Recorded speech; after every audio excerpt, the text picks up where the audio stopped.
بسم الله الرحمن الرحيم اللهم صل وسلم وبارك وأكرم وأنعم على سيدنا وحبيبنا ونبينا محمد وعلى آله وصحبه وسلم تسليما. On est avec l'épisode 5 de notre série sur quelques histoires de quelques réformateurs durant ce Ramadan, et on s'est laissé hier, rappelez-moi avec quel personnage? Abu Hassan. Abu Hassan qui? Al-Ash'ari, qui a fondé l'école Al-Ash'ira. Vous vous rappelez à peu près la période de l'année ou pas? 20 ans après l'imam. 20 ans après la mort de l'imam Ahmed, mais on peut dire longtemps, pourquoi pas? Comme ça reste juste, il s'est pas trop mouillé en nous disant longtemps après. Et... j'ai 20 ans, je crois. Ah, 20 ans, j'ai cru longtemps, t'as dit. Ok, 20 ans. Mais il est mort quand? 324. 324. Et maintenant, l'histoire d'aujourd'hui, elle nous emmène vers Abu Hamid al-Ghazali, rahimahullah, qui lui est né en l'an 450 de l'Hégire, et il va décéder en l'an 505 de l'Hégire, à l'âge de 55 ans. Et on va donc voir que tout ce qu'il a entrepris, il a fait alors qu'il est mort à 55 ans, c'est-à-dire que c'est assez tôt, sachant qu'on va le dire là aussi tout à l'heure, mais je le dis pourquoi pas dès maintenant, il a réellement commencé son travail intense à l'âge de 34 ans. À l'âge de 34 ans, il va commencer à enseigner, donc c'est-à-dire 20 ans, 21 ans exactement, pour qu'il va marquer l'histoire et devenir un grand réformateur de l'islam.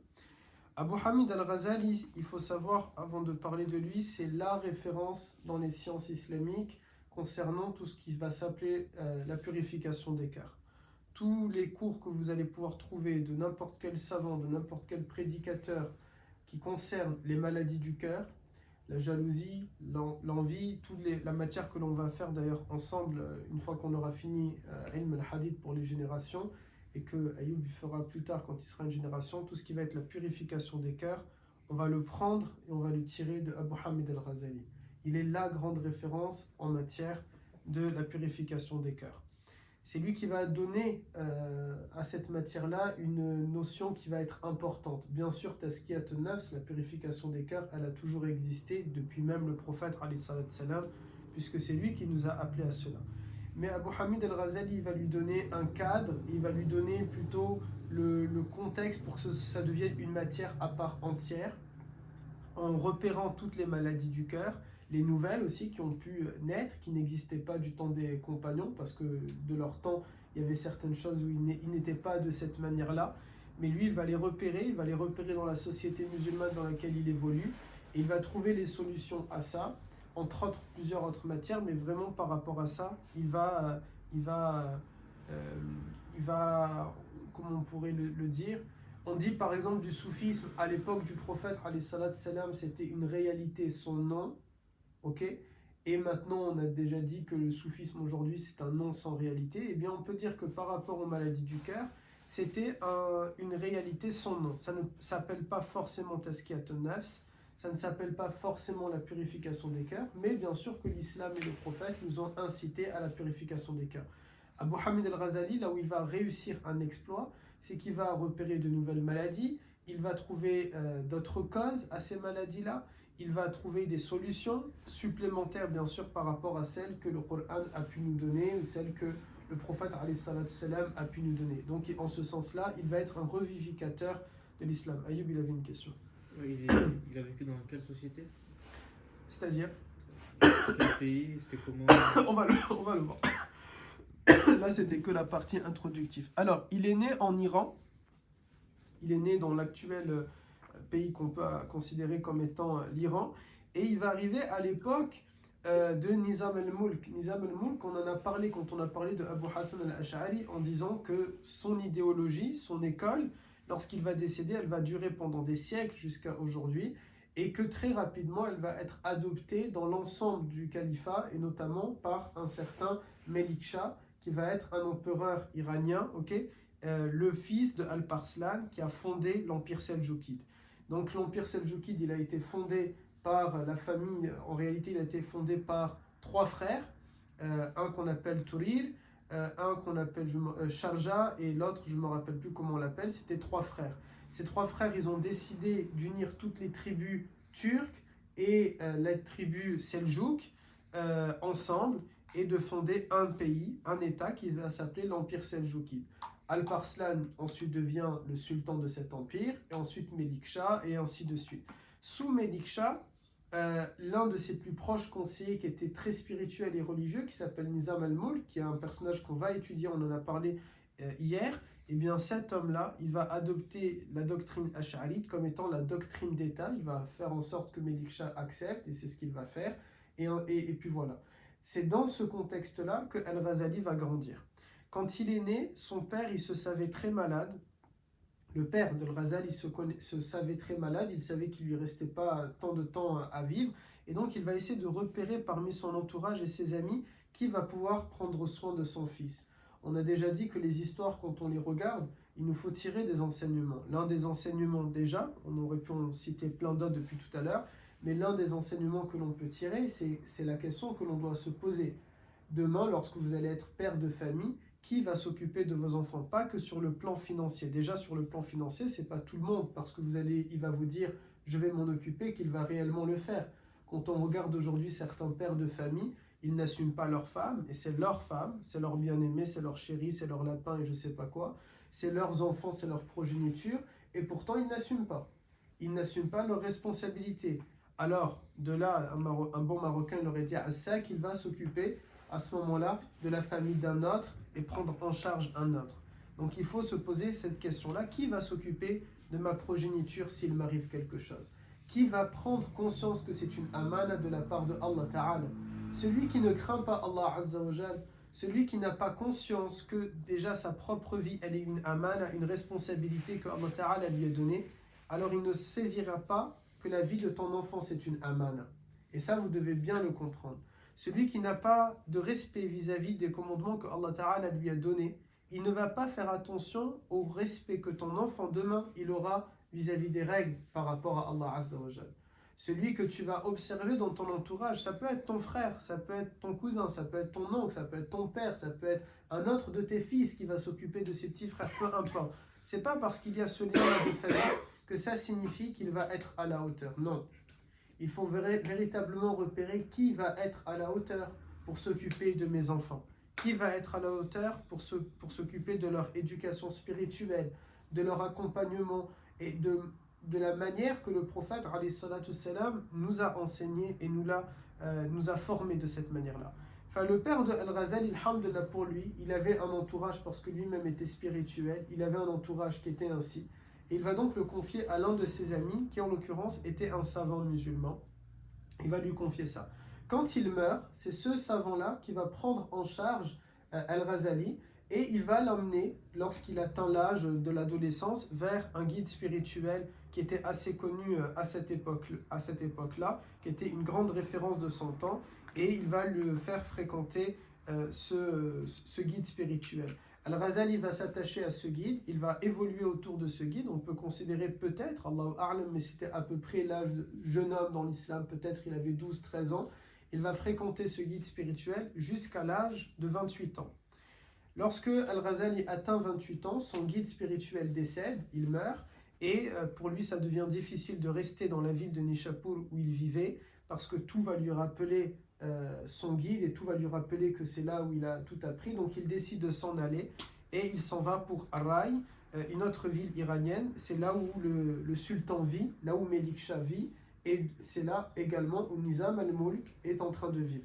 Nizam al-Mulk était déjà connu dans le milieu des sciences islamiques comme étant un homme proche du sultan, mais un homme surtout qui était très pieux, savant, et qui avait fondé une école qu'on appelait Nizamiya à Bagdad, et pas que à Bagdad, il avait ouvert des écoles islamiques un peu partout, et dans lesquelles il essayait de former la jeunesse musulmane, les hommes, les femmes, il essaie vraiment d'inculquer au niveau des valeurs morales des individus. Et donc ça, Al-Ghazali, il perd son guide, il a besoin d'une autre figure, d'un autre mentor. Malgré qu'il a 28 ans, il ne se considère pas à la hauteur, et pourtant il était déjà à la hauteur. Il était le meilleur des élèves, il avait énormément de capacités, mais il ne se considérait pas comme un guide, il ne se considérait pas comme un maître, et donc il va aller à la rencontre de ce mentor qu'est Nizam al-Mulk. Il va fréquenter Nizam al-Mulk, et Nizam al-Mulk très rapidement va repérer les qualités d'Al-Ghazali, son intellect, sa piété, son sérieux, sa droiture, son humilité, et il va le former pour qu'il puisse devenir un enseignant, et il va le former pour devenir le responsable de l'école Nizamiya.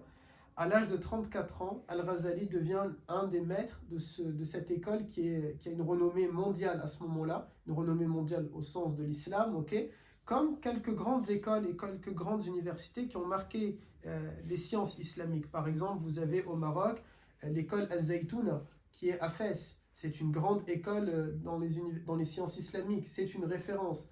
Un savant, maintenant je ne sais pas, parce que peut-être maintenant il y a une ingérence de l'État, Allahu A'lam, mais pendant des siècles et des siècles, quelqu'un qui était formé à l'école Az-Zaytouna de Fès, c'était une tête, c'était une grande référence. Il y en a une à Tunis, Al-Qarawiyyin à Fès et Az-Zaytouna à Tunis, c'est l'inverse, ou alors l'inverse, ok, un des deux. Une des deux s'appelle Zaytouna et l'autre s'appelle Al-Qarawiyyin. Je crois Al-Qarawiyyin c'est Fès et Zaytouna c'est à Tunis. Vous avez l'Azhar au Caire. Vous avez bien sûr l'école de l'université de Médine, de Mecca bien évidemment. Okay, et il y avait Nizamiya de Bagdad qui était l'une des grandes écoles également. À 34 ans, Al-Ghazali va enseigner dans cette école-là et très rapidement, ses cours vont faire un... Je ne sais pas si on peut dire cette expression-là, du coup en tant que musulman, c'est pas très islamique, mais ça va faire un tabac, ok.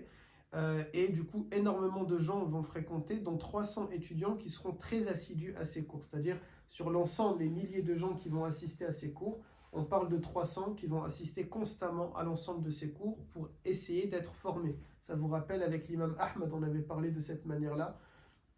500, ils étaient un lot de 500 qui étaient vraiment constamment dans ces cours et en train de prendre des notes.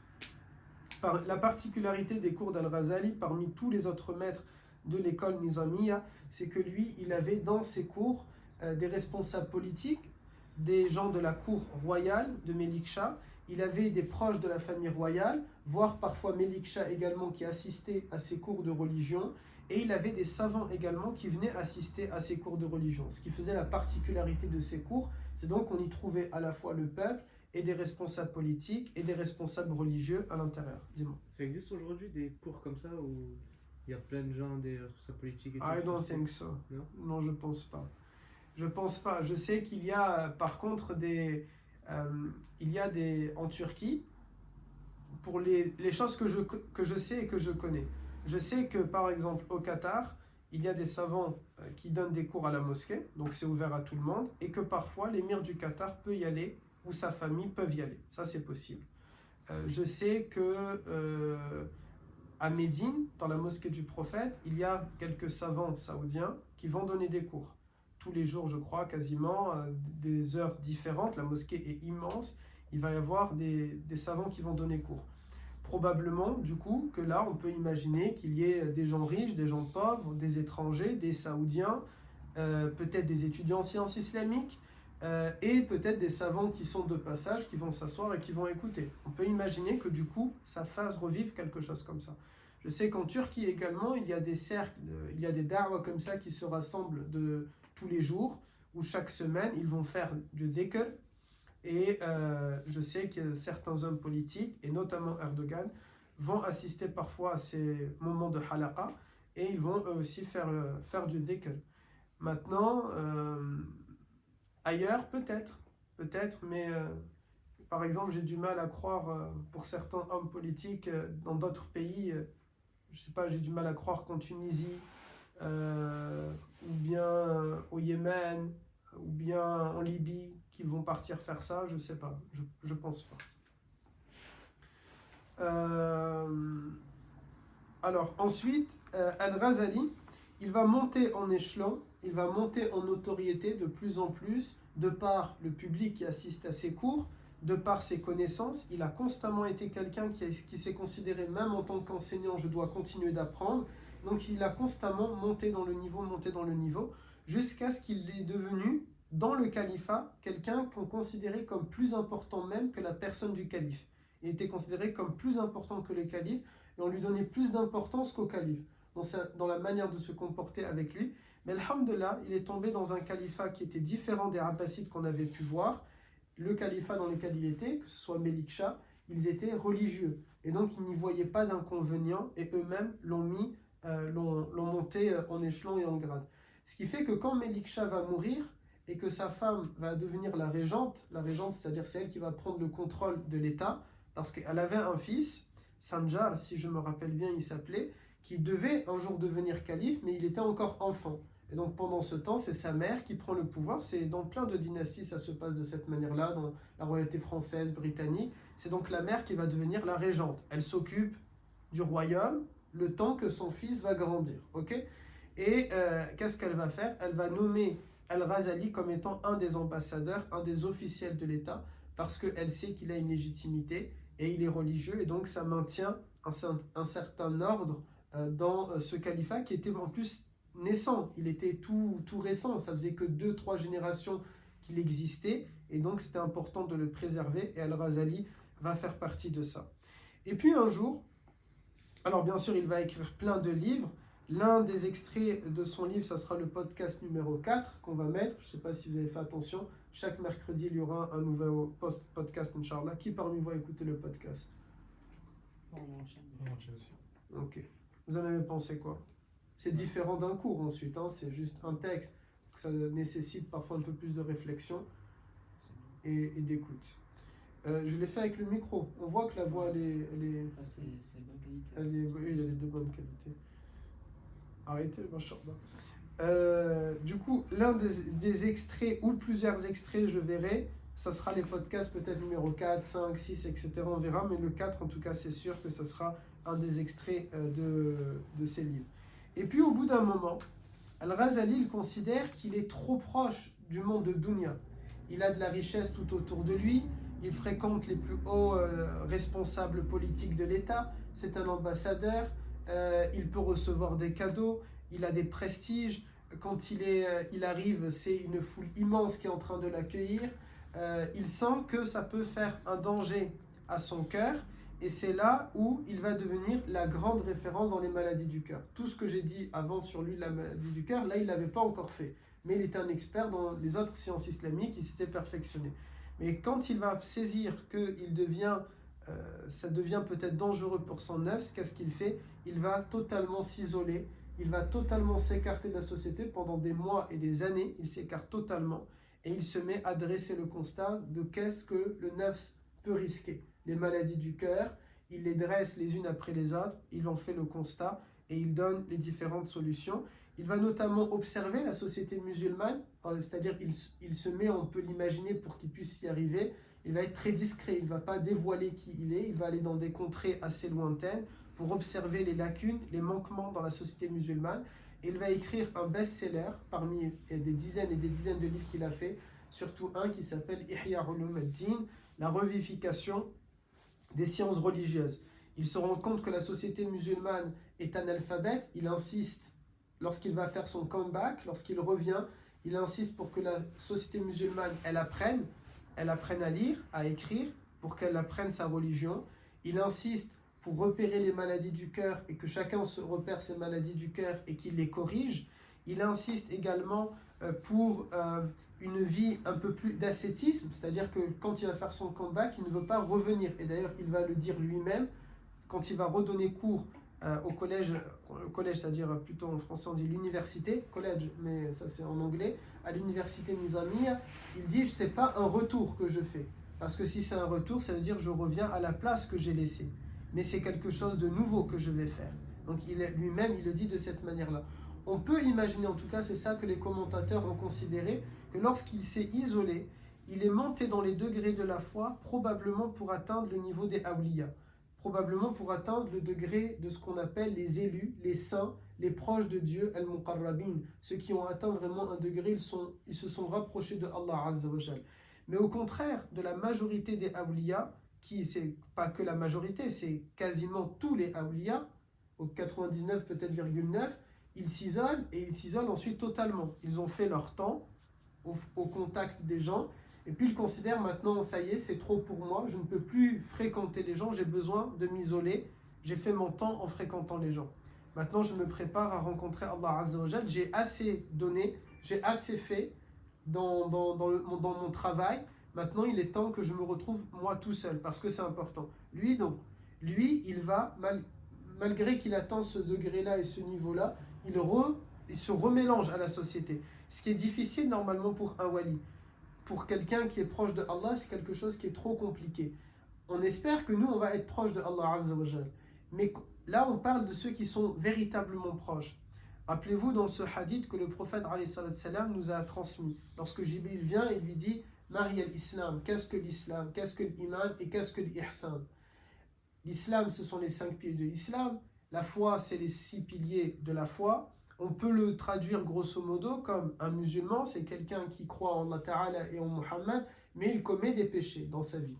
Un croyant, c'est quelqu'un qui s'éloigne des grands péchés.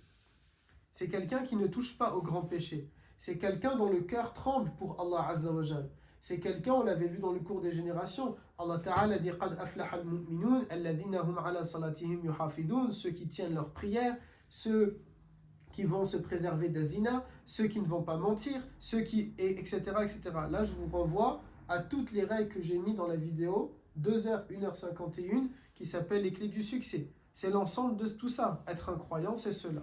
Et puis on a al-ihsan. Déjà là, c'est pas une mince affaire. Vous voyez, c'est déjà un énorme travail d'être un croyant.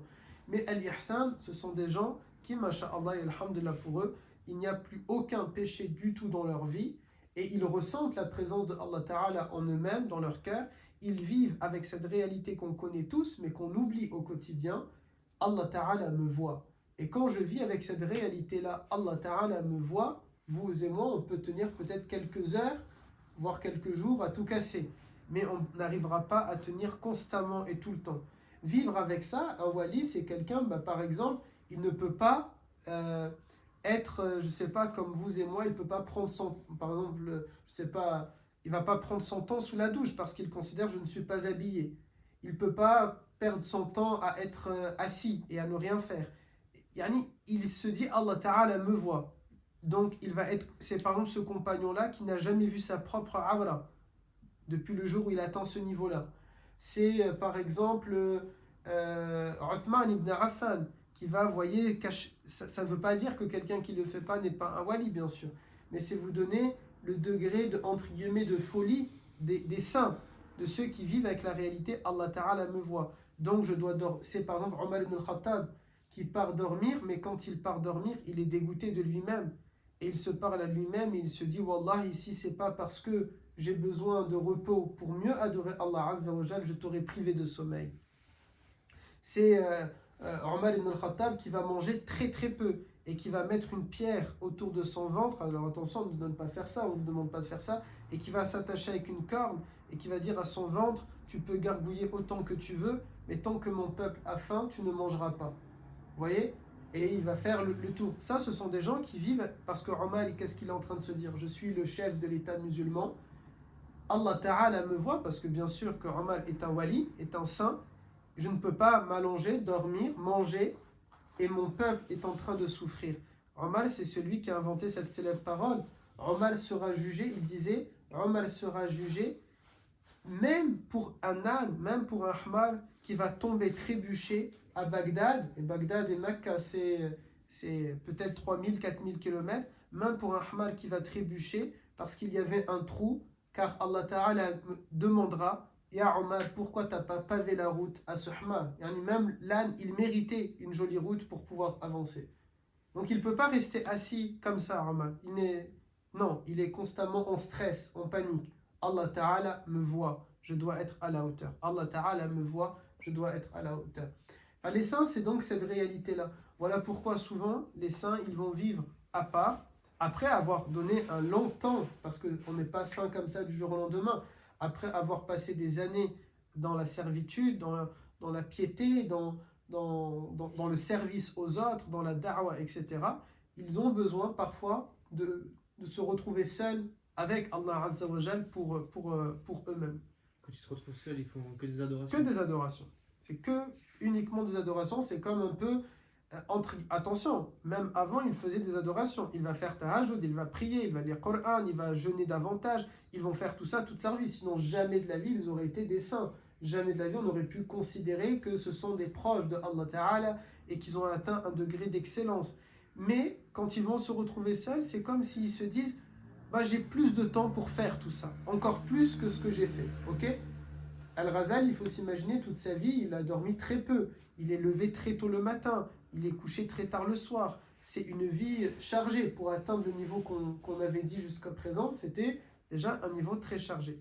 Mais il s'est enfermé, et quand il s'est enfermé, bien sûr, il a augmenté ses adorations, mais en plus de ça, il fait un état des lieux. Il écrit des livres et il fait un comeback pour éduquer davantage la société dans laquelle il est en train d'évoluer. Question hors sujet. Hors sujet? Ouais, hors sujet. Vas-y. À cette époque, il y avait le café? Il y avait le café. Ah, c'est une bonne question. Je ne crois pas encore que le café a été... Je ne sais pas en quelle année le café a été découvert, il faudrait regarder. Là, il est mort en l'an 1111. Donc là, on est autour de l'année 1050, 1060 de notre ère. Alors, je ne sais pas le café, quand est-ce qu'il a été découvert. Aucune idée. La question, c'est est-ce que du coup, il se drogue au café, c'est ça? Peut-être pas, parce que même si le café a été découvert, il faut savoir que pendant des années, peut-être même des siècles, les savants musulmans considéraient le café comme haram, parce que c'était un excitant. Après, heureusement, ils ont changé d'avis. Vraiment, ça a été découvert au 9e siècle. Ça veut dire, c'est en l'an 800. Ouais. Alors, je pense pas là qu'ils buvaient encore du café. Ça me paraît 200 ans trop tôt, 300 ans peut-être. Ils ont commencé à dire, peut-être. Peut-être c'est lui, il s'est shooté au café, il a dit après ça va être halal. Ça va, c'est pas totalement hors sujet puisque ça le concerne. Al-Ghazali ensuite, donc il va faire ce comeback là pour éduquer la société musulmane, pour éduquer les cœurs, et il va s'en prendre aux savants qui sont, selon lui, ils se sont contentés de discours un peu, comment on dit le terme, un peu vide. Il n'y a pas vraiment de sens.